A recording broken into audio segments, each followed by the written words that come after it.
Guys, we're doing something a little bit different here today on Olde Carr Guy that has nothing to do with cars, but if you are a car guy, you're probably running into the same problems that I am. Today, we're building some shelving in my shop, so stay tuned.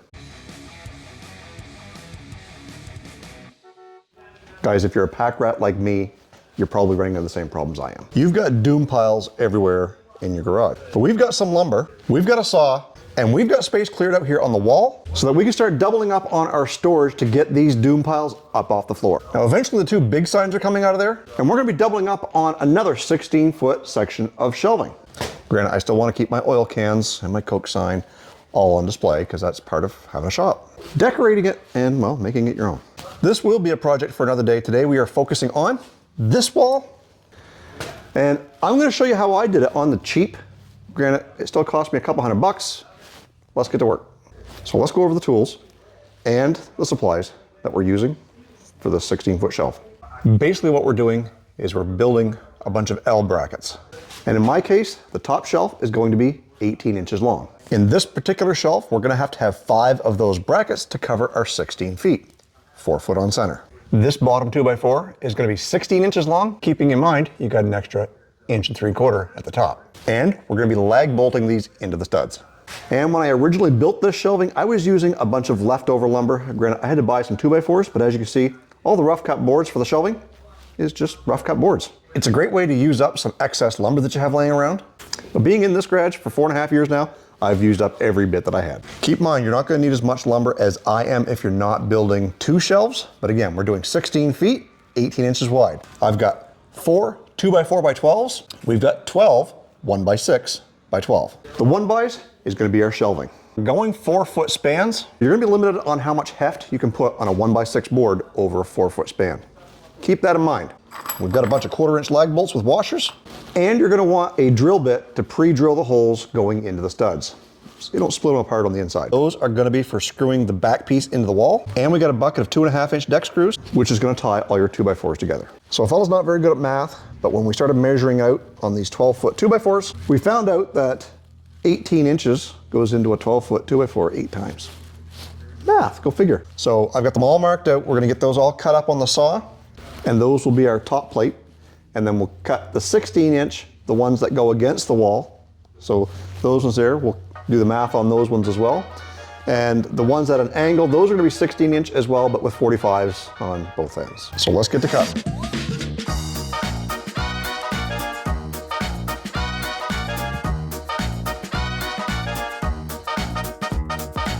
So we've got all of our 18s cut, we've got all of our 16s cut. Now we've got to cut 10 angled pieces, and I'm going to use 16 inches at the long.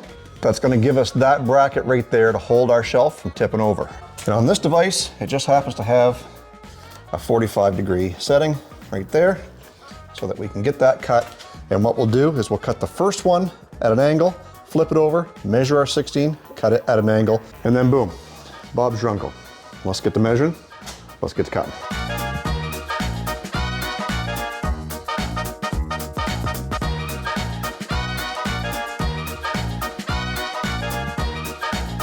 Well, I'm not sure if you noticed what was going on there in the time lapse, but we were running out of space because I couldn't get the 2x4 to go over that way. It was up against the car. Over here, it was up against the wall. So I'm gonna have to shift this thing over this way to get that first cut so we're not wasting any wood. Anyways, I do have my 5 angled pieces. I've got all of my top pieces, and I've got my wall pieces. So with our 16-inch wall piece, we're gonna find a stud, which is easy to find because I've got holes from something else drilled there. But you can see the nails that went into the wall when I put the sheathing on. So we know that this rough line is a stud. And we're gonna come down from this one for 2 reasons. One, we wanna make sure that our 1x is gonna be able to fit in up against the wall to actually give us our shelf. So I don't think we gotta come down that far, but we also wanna keep it so Jason's not knocking his head off the shelf when he's walking by it. So I think if we come down about 1 inch, that's gonna give us enough room to get our 3/4 or whatever size that 1-inch board is, to kind of slid in there. Which means we leave 1 inch here. We've got to also leave the thickness of a 2x4 so that the top piece, the 18-inch piece that sticks out this way, has room. So if I go and I draw a line roughly right there, I can see that. That's where I know my 18-inch piece has to go. It's the same thickness as this. Now I would draw a line here, roughly. That way I know this is where this piece would go there. Sound like a plan? Now I do have my level, my 2-foot level, so that I can make sure that when I'm putting this in, that this is perpendicular with the floor. And when I go to put my shelving on, I know that it's not cockeyed one way or the other. So what I've got to do first is I'm going to stick a deck screw in here to hold it. Then I'm going to come in and go in with 2 holes, pilot holes, to get my lag bolts in.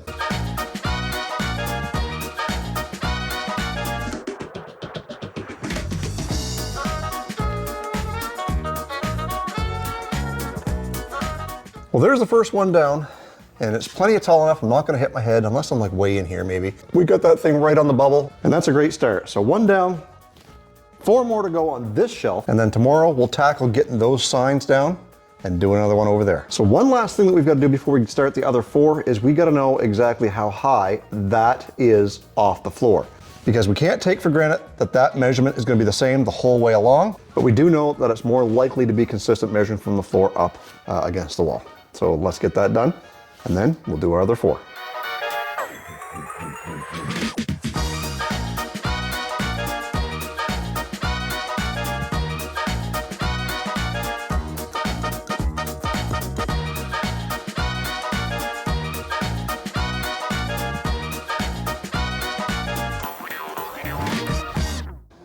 Well, looks like batteries are going to keep us from going any further here today.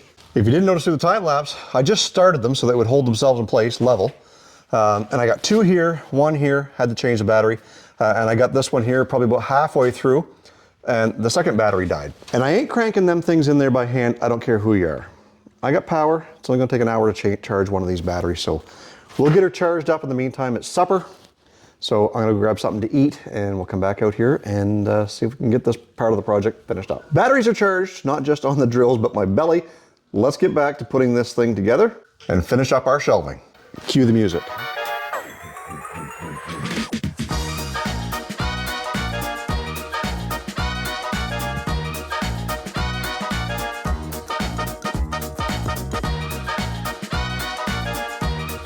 Well, as you can see, we got all 5 mounting positions ready to roll. So now it's time for some 1x, and these are 12 foot. We've got 16 up there.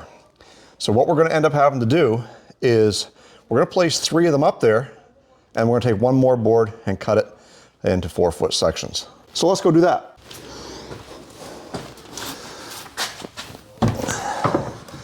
Now, if we measured correctly,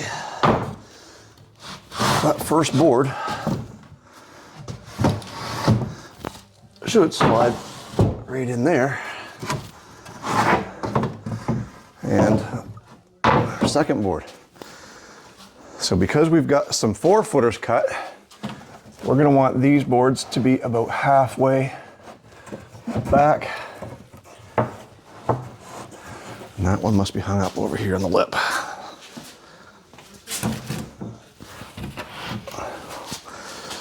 Like so. Those are all the same. And we've got our 4-foot boards to be able to put over here.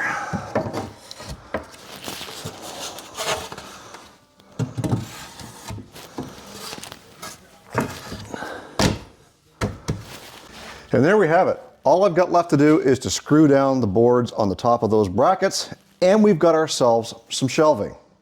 And then we just duplicate the process over here against this wall once we get some of the junk cleaned out.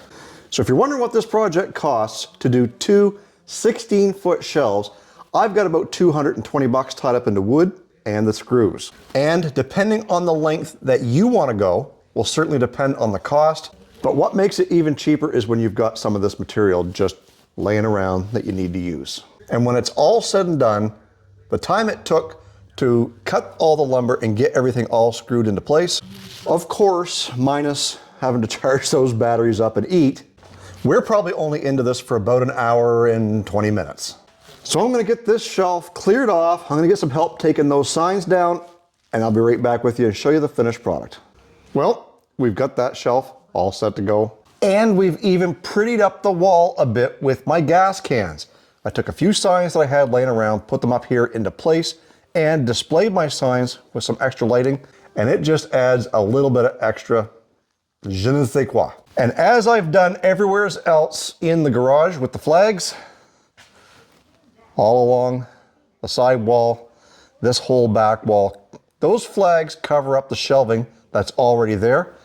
And up here, once we get that full of some stuff, we'll be putting some flags up there as well, just to add to the decor of the garage and keep that flag theme going. I don't have any flags yet, but I'm open to ideas. If you think that there's a good flag that would match the decor in my garage, leave a comment down below. We'll see what we can do to get some of those flags hanging up on display for you guys. Also, if you found this video handy, putting up these shelves and showing you how to do this, and you like what you see, make sure you give this video a thumbs up. Make sure you subscribe to Olde Carr Guy, because a majority of the stuff we do here is car related. And if you want to help support Olde Carr Guy in more ways than just watching these videos, check out my merch store. It's the first link in the description box down below, where you can get your very own Olde Carr Guy t-shirt, hat, hoodie, beer koozie, you name it. We've got lots of stuff over there, even stickers, so that you can decorate your toolbox and show your support to Olde Carr Guy. And if you want to see some educational and, well, entertaining videos on things like my 79 Chrysler Cordoba, my 1990 Chevy Suburban, which we're doing an LS swap here pretty quick, or any one of the fleet of Panthers I have, including this one that's manual swapped, or even the old 62 International. Make sure you hit that subscribe button. Stay focused on the windshield, not the rearview mirror. I love you guys. God bless. Thanks for tuning in and watching Olde Carr Guy.